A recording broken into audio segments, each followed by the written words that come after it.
of the Rise Women's Conference. Thrilled to have everyone here today. We have some great panelists here to share their stories, who I think you'll really enjoy hearing from. But as you log on, if everyone can just put in the chat, just introduce yourselves. And in honor of the great Secretary Madeleine Albright, who passed away today, maybe also mention who your most respected woman leader is as well.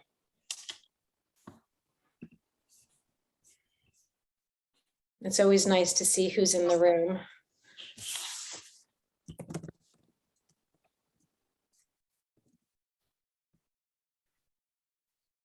Welcome, Anisha.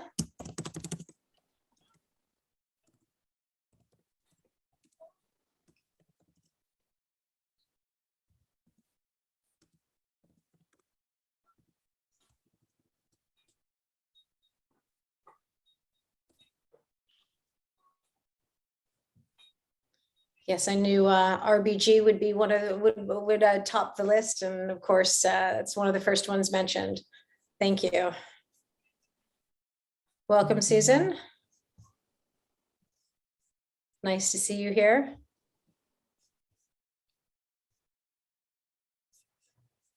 So for those of you just joining, we're introducing ourselves in chat, as well as answering the question, who is one of your most respected woman leaders? In addition to yourselves, of course. So it looks like we have a few more joining.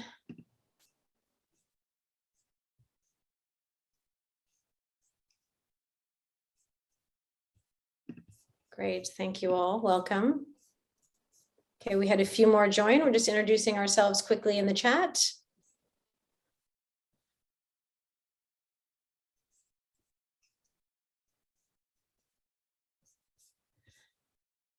Okay.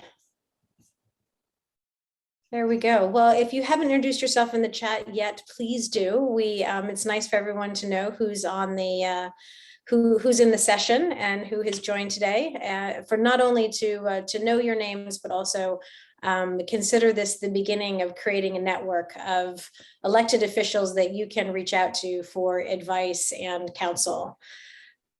So welcome, everyone. We're very pleased to have you here today. And we know this is a little bit ahead of the actual conference, which kicks off tomorrow. So thanks for joining us. This is presented today both by the Commission on the Status of Women, as well as the Thrive Alliance for Nonprofits in San Mateo County and Leadership Council, San Mateo County. So we will we'll start out. We think we've got three amazing elected officials today who I'm really excited for you all to hear their stories. I think they'll inspire you, and they'll also continue to give you confidence to run for office if that's what you're considering. So I will start with a land acknowledgement. Fantastic. So we acknowledge that our office operates on the ancestral homeland of the Ramaytush Ohlone tribes, past and present. We honor with gratitude the land itself and the people who have stored it through the generations.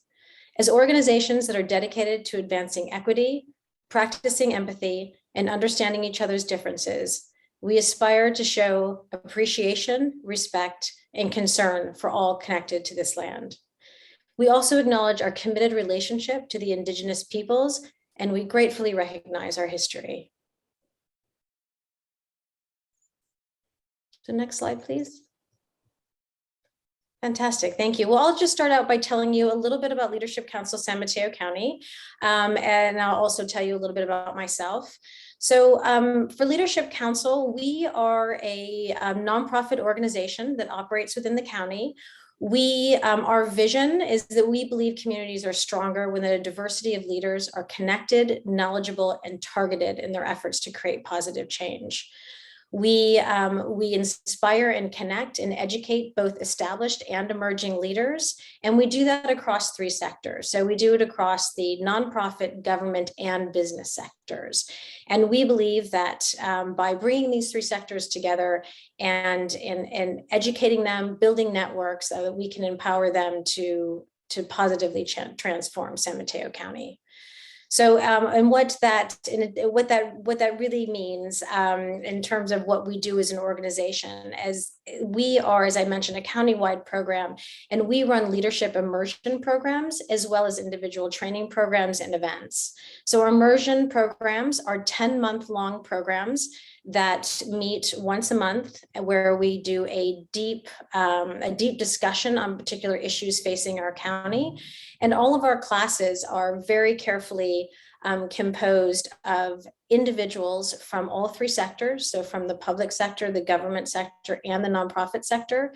The business sector. And we bring together leaders to establish deep relationships and to learn together and come up with creative solutions about solving issues within our county. We have that program. We have one for senior leaders where we have elected officials, C-suite executives, and business owners, as well as nonprofit EDs. I'm happy to say we have a couple people here today who are in our current senior leaders class. We have Councilmember Dr. Sophie Cole, who's in our class, as well as we have Susan Corcleotis, who is on the Commission for the Status of Women, who is also in our current class. We also have launching this year the Emerging Leaders class, which is for younger, or really for people entering the workforce who are at the beginning of their career, and really providing them with the leadership skills and the networks they need to grow together as a cohort in the county, as well as continue to have the impact in the county they're hoping to have. So that's what we do as an organization. And we also do individual events as well. And we do have our application process is currently open for both our senior leaders and our emerging leaders programs right now. If you want to have a look, we have detailed information on our website, and we welcome anyone who'd be interested in attending one of these programs to apply. Our applications are open until May 2nd. We also have a couple of events coming up which are free, and I would really welcome people to attend. Can we have the next slide, please? So we are in conjunction with Thrive, we're having a District 3 candidate forum for the supervisory seat in District 3, which is going to be vacated by Don Horsley, who has finished his term on the Board of Supervisors, and that will be on April 21st. And then there's a training that we're offering, which is a 90-minute training which is going to be delivered by leadership professionals, leadership coaching professionals, about how to empower your team.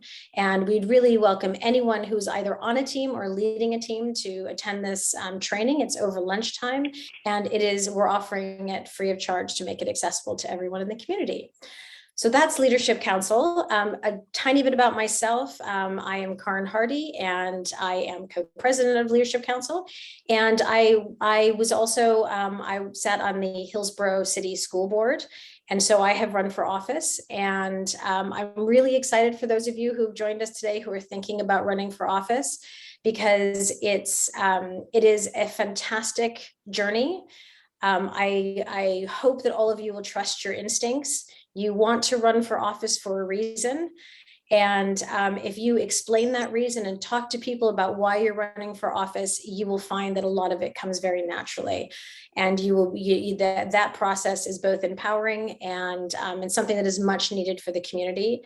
And I would also encourage you to seek out a mentor, someone in elected office. You would be, I think you'd be pleasantly surprised by how many people are out there willing to support you, willing to give you advice, be a sounding board, and to be a support and support you in your journey. So look forward to hearing from all of you today, and I'm going to pass it along to Petra Stilton, who's here from Thrive.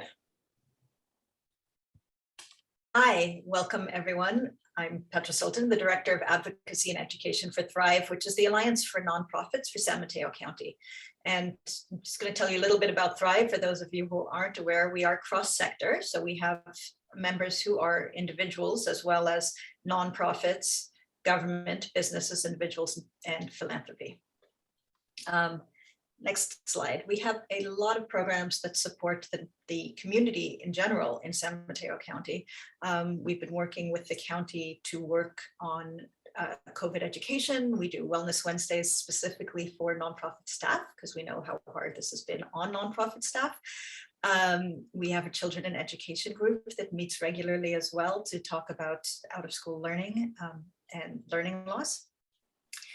And many other programs, and you're welcome to join any of our mailing lists to find out more about that. But specifically, what we're here to talk about is a lot about civic participation. So I wanted to let you know some things that are coming up that are very relevant to civic participation. We are going to be hosting candidate forums for 6 different offices that are happening for the June elections. And I want to remind people, because I think we all forget this, if any candidate in the June primary, if any local candidate gets more than 50% of the vote, like one more than 50% of the vote, then there is no November election for that office. So don't think, oh, this is just a primary election. This isn't important. This election is important as well. So in addition to our candidate forums, we meet regularly as a voter education and outreach advisory committee for the elections office. And those meetings are monthly and they are open. So if you want to talk about voter education and what's going on in the county and how it works specifically with the government, you're welcome to come to those. And then we are offering this year a new program, which is an outreach toolkit. So if any of you are interested, we're going to be putting together something that you can take and give to someone, and they can have an informal gathering with this toolkit, and it'll have all of your questions answered so that you can just help communities that aren't as involved become more involved and participate more in elections. So that's some of the work we're doing on civic participation. We also have a couple other things that we want you to know about. We do a Thrive Resource Room event, which is, oh, sorry, going straight. There it is, which just tells is an opportunity to learn about all of the things that Thrive provides for nonprofits, as well as we're going to be presenting about the leadership program. Karin will be our special guest, but also just other things that are available for nonprofits through the Thrive network. And we're also going to be hosting, in addition to our 6 candidate forums I just talked about, we're going to be hosting one that's specifically just on the environment. We'll also be hosting one that's specifically just on children's issues. So to find out more about those, go ahead and get to the next slide.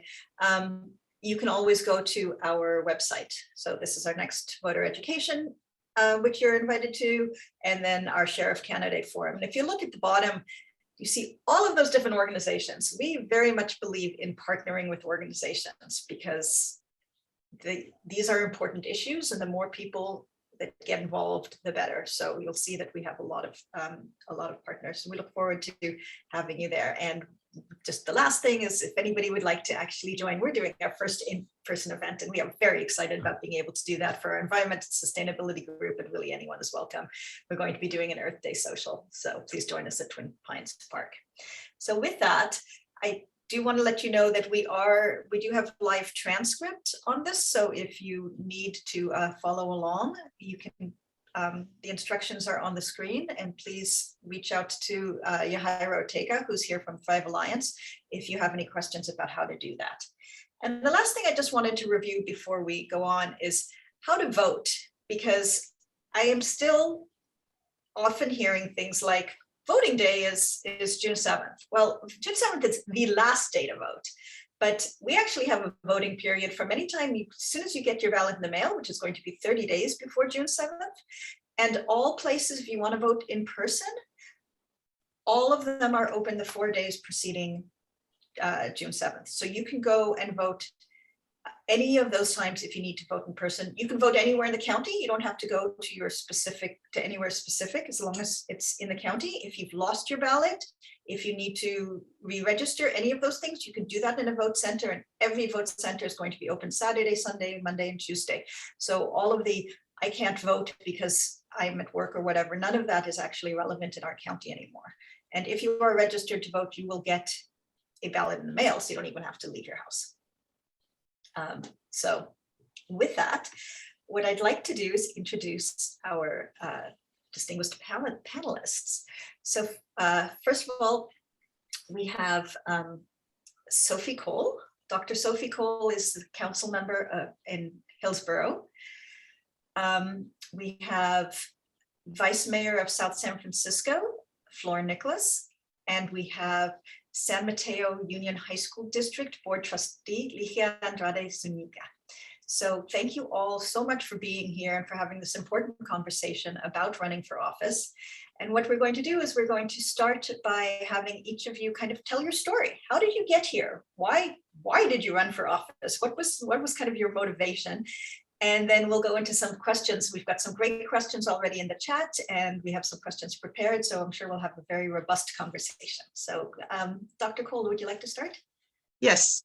First of all, welcome everyone, and thank you for taking the time. I am always inspired being around thoughtful and engaged women in particular who are thinking of ways to improve our society. So I think I would consider myself a rather unlikely person to enter politics. I am an immigrant. I was born in West Africa, Sierra Leone, and my mother, after my father died, my mother immigrated to the United States. And she was basically a single mother with 5 children that she had to raise, and there were lots and lots of challenges, as you can imagine. And along the way, I found a lot of unlikely mentors, especially in college, a lot of men and women who mentored me through the process. Finance was always an issue. And I remember many of our community saying to me, you don't really have to be a doctor. You just, at the point I was expressing that I wanted to become a doctor, and in fact was not encouraged, was discouraged, and told perhaps I should focus on trying to just marry a doctor, which I ended up doing eventually after I became a doctor. But I grew up on the East Coast. When my family immigrated to the United States, we grew up in Washington, D.C., Maryland area. And then I went to college in upstate New York and went to Yale University Medical School. And after completing my residency there, came to UCSF for residency. It was actually the only school I looked at on the West Coast. I thought I was going to end up staying on the East Coast. But it's really hard when you visit San Francisco in April, and it's absolutely gorgeous. And it was snowing in New Haven when I left, so it was an easy decision. I just thought I was so fortunate to be in San Francisco on that particular day. So I moved to San Francisco and did my medical residency, which is where I met my husband, Arnold Foster. He's also a physician. And we're fortunate enough to live in a wonderful community in Hillsborough. We've raised 2 children who have all attended schools in Hillsborough and gone back to the East Coast for college and then moved back to California. So it's wonderful. Both our kids now live in San Francisco. So we have the privilege of being able to see them often. In fact, my daughter is getting married in July. So that's very exciting. I never thought I would be in this position right now. But so why did I decide to run in 2020? Well, a couple of things. I was very frustrated and unhappy about the political discourse around the time of 2020. It had sort of been building up. And also, when the pandemic hit early that year, I thought, well, I have some very unique perspective and insights as far as how our community can move forward on some of the challenges that we're going to be facing. During my medical training, I've had the opportunity to actually work in a couple of epidemics in West Africa and other parts of the world. So I was somewhat familiar with pandemics and epidemics and how they can impact communities. And so prior to that, several friends in town had mentioned that I should consider running for city council, but I always focused on the fact that I was a physician. I considered myself a public servant and did not think of myself as a politician. But when the pandemic hit, it was clear that I had a role to play. And that really was one of the things that inspired me to say, well, you know, there are all kinds of things that are going to happen because of this pandemic. People are going to be isolated. Students are not going to be able to go to school as normal. Communications is going to be critical. So I thought I could bring a unique perspective on how the council can begin to address that, or at least help the other entities in town, such as our school board, to address that. So that was definitely one of the most motivating aspects for my reason to run. I felt I could leverage my 30 years of expertise in public health and medicine to help the community of Hillsborough navigate through the challenges of the pandemic. And interestingly, I also really love the idea of participating in a small community. I will never consider myself a politician because I cannot imagine doing anything at a national level. But I love the idea that it was a smaller community and my thoughts and ideas will be impactful. And the other thing that was also very attractive in my election was that our community, at least there was just this general understanding that we're not going to focus, we're not going to spend too much time on fundraising. In fact, we had a cap that you could not donate more than $100 per candidate. We just felt too much money in politics was part of the problem. We need to talk about how we're going to actually solve problems, and especially in local government. So the fact that I did not have to do a lot of fundraising, having money was not such a big issue, I think was very attractive. And I hope that that's something that we can begin to nurture in many communities. And I also think as a mother, as a woman, I've never felt like I had the tools to really participate in this forum, but in a way, it challenged me to come up with the courage to step up and do something that was completely out of my comfort zone. And I am, I'm really enjoying the opportunity and getting to know the community even better, and also learning a lot that, being in medicine compared to some of the issues that I have to think about now are quite different. But so that's my general history, and that's why I got into politics, at least local politics, and we'll see where it leads. Thank you, Sophie, for sharing that. And I really appreciate that this is something out of your comfort zone, because I think it's very few people for whom being political is in their comfort zone. So we appreciate you kind of calling that out. Flora, would you like to go next? Sure. Good afternoon to all of the aspiring young women leaders who are with us today, and it is my honor and privilege to be here with all of you and with other fellow elected officials. My name is Flora Nichols, and I'm currently serving, as I have been introduced, Vice Mayor of South San Francisco. I was elected in 2018, only the 4th woman in the City Council in the 114-year history of our city. Currently, I'm the only female member of the City Council. More than 30 years ago, my husband and I immigrated from the Philippines with 2 young children. And right now, I am a grandmother of 3, a young grandson who's 7 years old, and 2 granddaughters who are 4 and 6 months old. Professionally, I have spent approximately a quarter century of my life in various biotech companies. And currently, I'm the Vice President of Global Drug Safety and Pharmacovigilance at a precision oncology biotech company in New York. I always started as a new immigrant, I started to be a volunteer in my children's school because I want them to be comfortable with their surroundings. And so therefore, I think that when they're comfortable, then they can learn better. And so in more than 30 years as a community volunteer, I caught the eye of the former mayor, Carol Matsumoto, who was the first Asian and second woman in our city council. And she encouraged me to run. And so many times I have said no. In 2018, however, I was very disheartened by the anti-immigrant rhetoric we hear all the time. While having our usual Sunday family dinner, I looked across the table and I saw my 2 grandchildren, the older ones, and they are Americans who happen to be Asians. They will never know any other country but this. I felt the responsibility to show them, not just in words, but in deeds, that we are productive citizens of this country and we should not be treated any differently. I have a full plate. I owe it to my husband of 44 years, who is a very supportive partner. He was the one who said yes first to Carol. So that's why I ran. I am the primary caregiver also to my frail 88-year-old mother, and my husband helps a lot. I'm blessed where I am right now.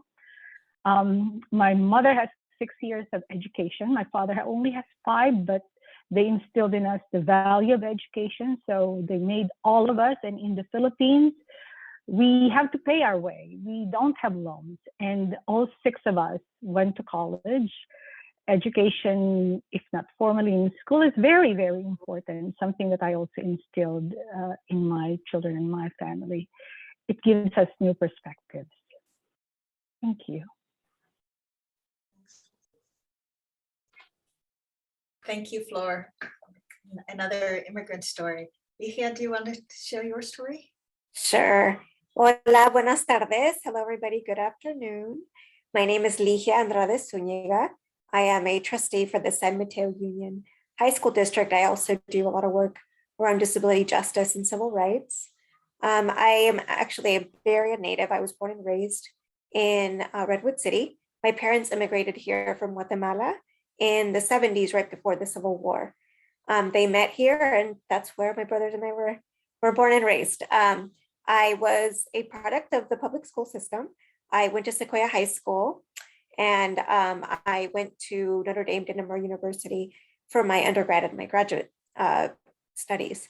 But I also went to CSM, and I transferred from CSM with an AA, but then also it was important because it helped me understand what I wanted to get into for the rest of my life. Whatever, you have to choose what you want to do to get into college and things like that. So when I was in high school, I started to learn about social justice and civil rights. We were at a moment when we were protesting Proposition 187, and that proposition directly affected my family because unfortunately, people were just sometimes picked up off the street, and there wasn't a question about whether they were citizens or not. And so my family was really scared because we didn't know if one of us would be picked up randomly, or my parents wouldn't come home, or it was really scary at that time. And we also had a situation at the school district that the teachers were fighting for more pay. And so one of my teachers was awesome, and she really taught us about the importance of your voice and speaking out at just any sort of leadership opportunity, and say what you want, especially when you're a young person. And so, like Rigoberta Menchú, the Guatemalteca activist, she said there's a book she wrote. It's called Y así me nació la conciencia, which means that's how my consciousness was born. And that's where my consciousness was born. And so I pursued a lot of different leadership opportunities at that point. One of the first commissions that I ever served on was actually the San Mateo County Commission on the Status of Women many moons ago. But it's amazing to see how far the commission has come, like this conference and things like that. It's amazing. And so I also served on the Teen Pregnancy Prevention Coalition. I was a teen mother, actually. I had my son when I was 17. And so if it wasn't for people that really supported me in my education, I wouldn't have been able to graduate. My counselor at school really pushed me to continue my advanced classes and go to college and things like that. So that's where that came from. And then in 2009, I was in a really bad car accident. I became a quadriplegic. So I'm paralyzed from the chest down, and my hands don't work very well. At that point, because of the foundation that I had before in social justice and a lot of the work that I did, grassroots organizing and things like that, I went to work for a Center for Independent Living in San Jose called the Silicon Valley Independent Living Center. And so I learned a lot about disability justice, equal rights, because I had also a foundation in immigrant rights, and I could bridge all of these communities. Our intersectionality is what makes our community so robust and so diverse. So one of the things that I saw was that there weren't very many people that were elected officials and that were in leadership that had identified as someone with a disability. And also just women, there weren't a lot of women, and there weren't a lot of people of color. And so that really, it really pushed me to think about what type of leadership, what leadership meant to me, like what I wanted it to look like. And again, also in my previous life, I guess, before my injury, youth empowerment was really important to me. I really believe that we need to create bridges And we need to pull our young people up with us and teach them like we're doing now. This is, these opportunities are super valuable to show our young people and people who don't see themselves in leadership that there are possibilities, that it doesn't have to be the traditional candidate that we always have. So I really, when I ran, what was really interesting is that I had to do a lot of self-reflection. The whole imposter syndrome was really, really deep in me. I didn't know that I belonged there. I didn't think that it was something that that I could pursue it, but would I be successful? Would people see me as me without the chair? Because I'm a power chair user. So the pandemic really also pushed me to do it because it was accessible. Finally, people with disabilities were about to be like more included.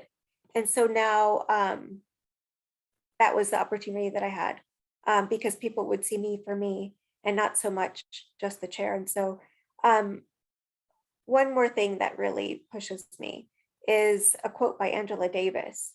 It says, you must act as if you can radically change the world, and you have to do it all the time, all the time.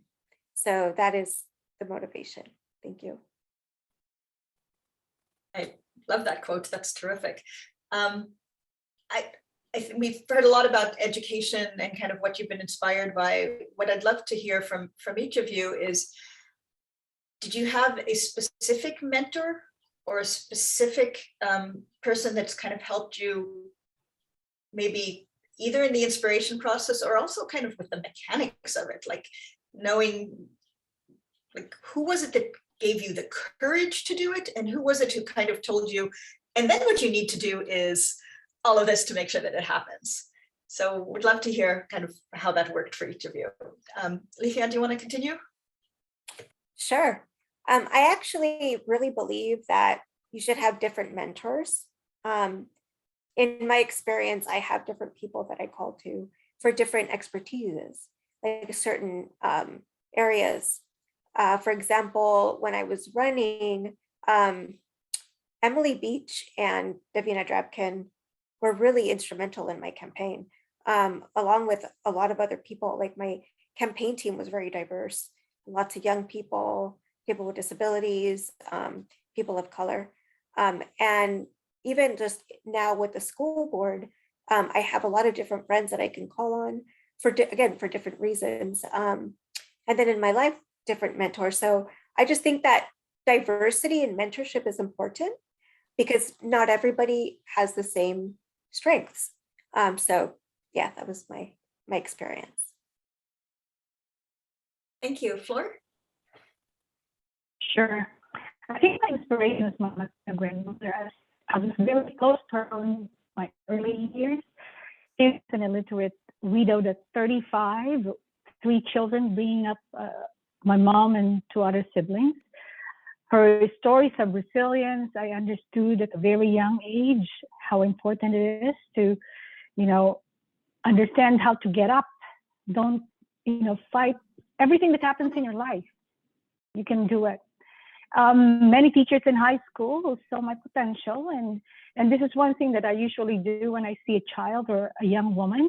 You give them something to hold on to. I remember losing a student council race, and one teacher stepped me aside and she counseled me and said, you should do everything you can to get there if you really, really want it. Don't be remorseful. Never be remorseful again. And so the idea that even if I lose, I can truly face myself because I did the best is what I did when I was campaigning. I left no stone unturned. I go door to door. I did everything. And when I came to America, I learned that I needed to show my children to navigate our new world. And I was fortunate enough to meet Alice Bulos, a beloved civil rights leader and advocate of Filipino rights and integrity. and her grandchildren were in my children's school. She showed me that I can elevate the voices of immigrants and what it means to be a woman leader. Later on, because I was volunteering in a lot of city activities, like I said, the former mayor, Carol Matsumoto, had been a great mentor and close ally when I was running for office. And, as a way of giving or paying forward, professionally, I have mentored a lot of young women in the biotech industry. Many are immigrants who are seeking jobs for the first time, and I show them the way. And, they're all over the biotech companies in the Bay Area now. And we're hoping that we can change the world and help our daughters, granddaughters, future granddaughters of our daughters to reach and become their aspirations a reality. We have to carry on the mission of ensuring that they have the same opportunities as our sons and grandsons. Mentors are all around us, and I think just be open to possibilities, perhaps in a casual conversation at the supermarket, at church, our children's school, a volunteer opportunity. Someone will be able to point you to the right direction, and you may find someone who's willing to hold your hand and show you because you have a potential or a spark. Just always be kind. Thank you, Flora. Sophie? Thank you. Yeah, well, I think my number one mentor in not only with regards to being the city council or running for office, but just almost everything I've done, which is raised in a family and juggling a medical practice and raising young children. My number one mentor has been my husband. He actually has given me the space and the support to do more because he's always told me, recognize the fact that I can make a significant impact. So as an adult, since I got married, I would say that would be sort of my best mentor that gives me the space to move forward. But on a perhaps on a level that is perhaps more transformative for me, has been all the women leaders that I've been fortunate enough to see on the platform, from my local community, other city council members who are women in our council currently, to state level, people like Jackie Spear, and at the national level. Just seeing women be so effective in getting things done has been very instrumental in the way I think about my ability to get things done.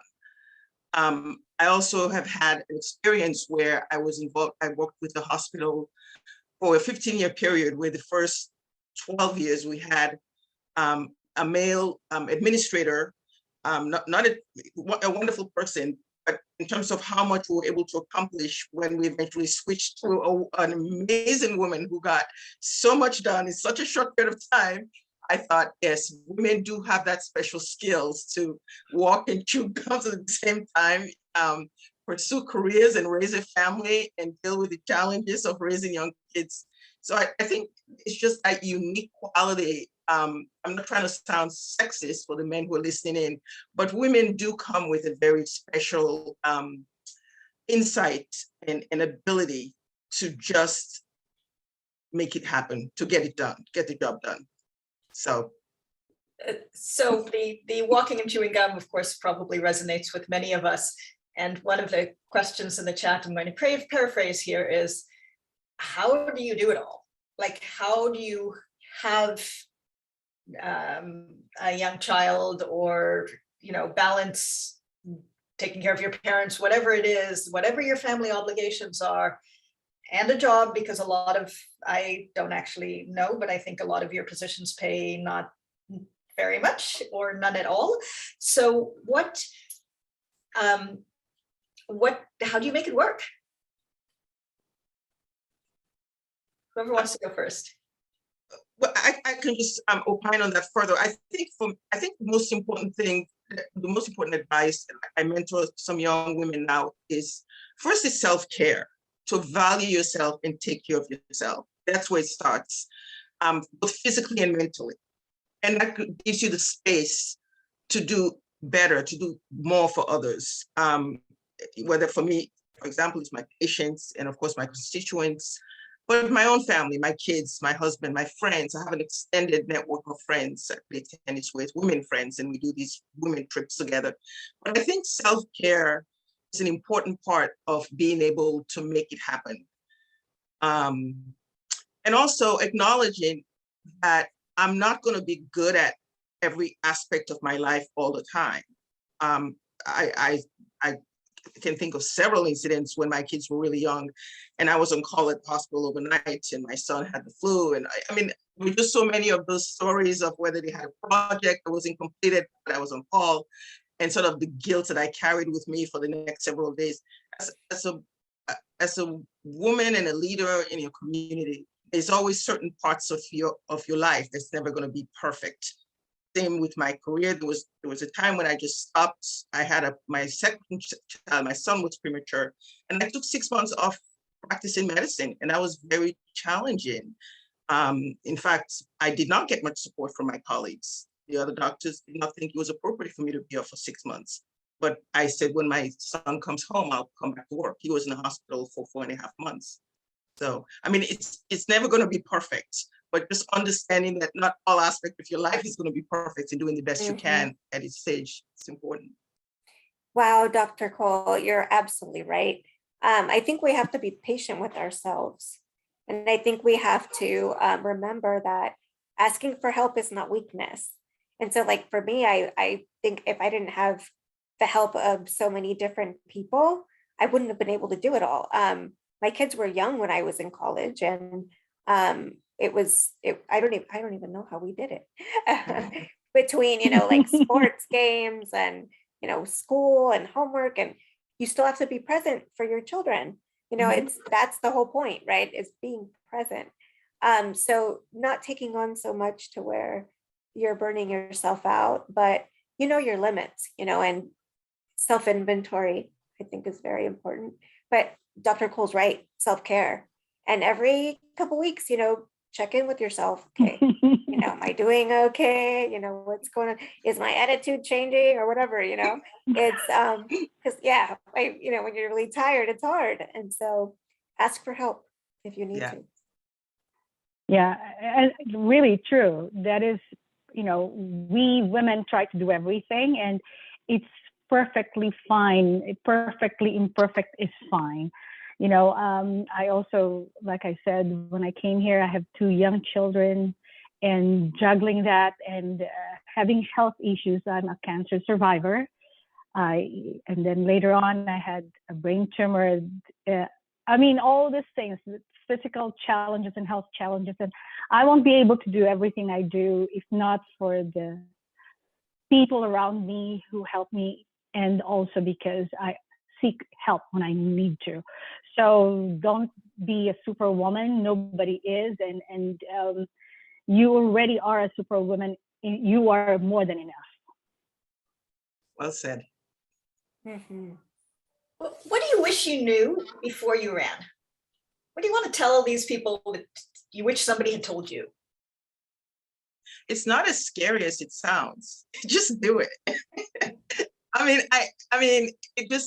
Well, let me back up a bit. I think one of the questions I saw was, how do we handle the issue of so much money in politics? And I think that's very intimidating and very daunting, and it could get in the way.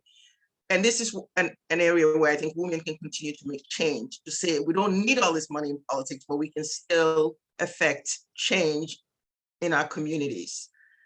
So I would say be courageous. Just jump in.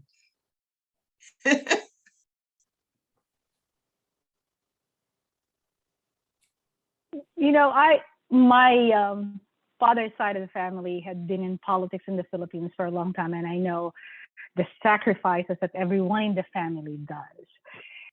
So I knew that running for office because I helped campaign for many candidates in South City before, but I truly never realized how hard it was until I was campaigning door to door in 2018, when, some people would tell me to my face that I do not belong there. And this is just very isolated moments. I think most of the people in South City are decent and inclusive, But I got those, and that shocked me because, you know, I came to America and I'm living here in the Bay Area. I've never heard of such, but that was shocking to me. But you'll get over it. And you know, right after I was elected, we were talking about a big issue that everyone, my neighbors, people in the church, they are campaigning against it. I wasn't prepared to see their disappointed faces when I voted in favor of the issue, because I believe that it is for the whole community, the community benefits that it will bring to the entire city. It hurts a little bit, but then, you know, you get over it. So, you know, I think the first cut is the deepest. There was a song like that. And it's true, you'll get over it. Yeah. As long as you can face yourself and you did it. Yeah. Yeah, I have to agree. Just, you know, just jump, do it. If you think about it too much, you know, you might not end up doing it. But I think for me, I didn't realize, well, I guess I knew it, but I didn't really know it, that you can't please everyone all the time. And that's okay. Sometimes when you're in these positions, it's really hard when you get those opposing messages, you know, or someone, you know, tells you, oh, I hate what you're doing. That's okay. That's part of it. You know, it's be easy on yourself. Again, right?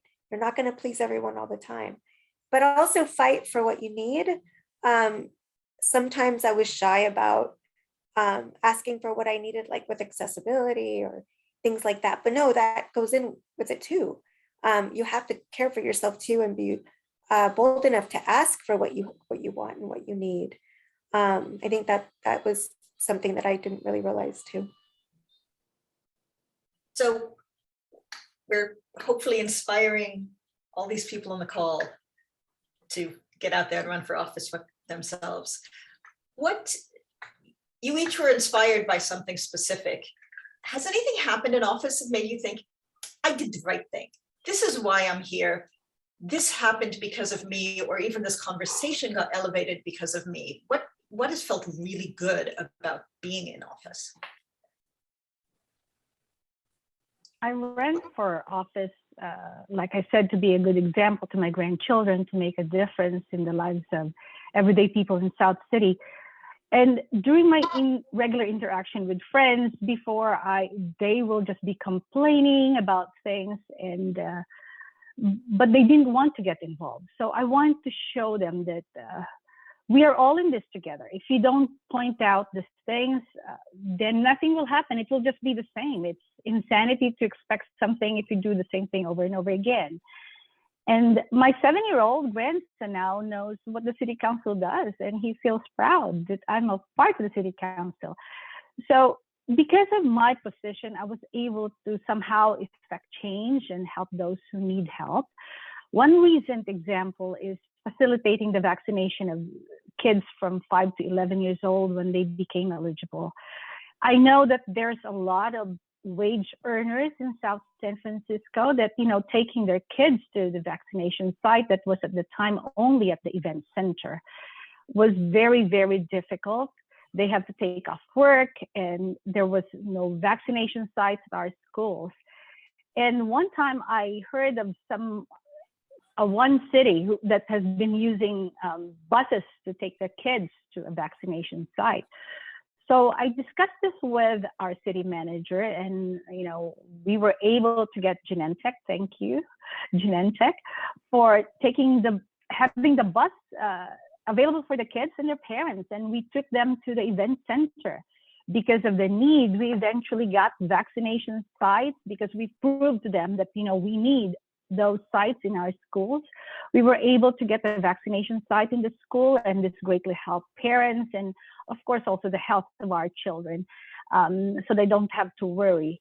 My involvement in various subcommittees also at the city council for CBDG funds, and how we disperse those funds to help nonprofit organizations, to help the vulnerable communities. That is really wonderful. I chaired the Commission on Racial and Social Equity, which resulted on having our Racial and Social Equity Action Plan to guide our city's future, to ensure that there's inclusion and equity. So I feel like, you know, this is something that I'm very proud of and have accomplished. One of the issues that I ran on was to increase the student voice and to make sure that our young people were being part of the leadership process. And I've seen in the past maybe, I've been on the board for a year now. This is my second year. I have seen so many more students participate in public comment and send us emails and get in touch with us. You know, that's what I wanted to see. I don't care if we agree or we don't agree. I just want to see you part of the process.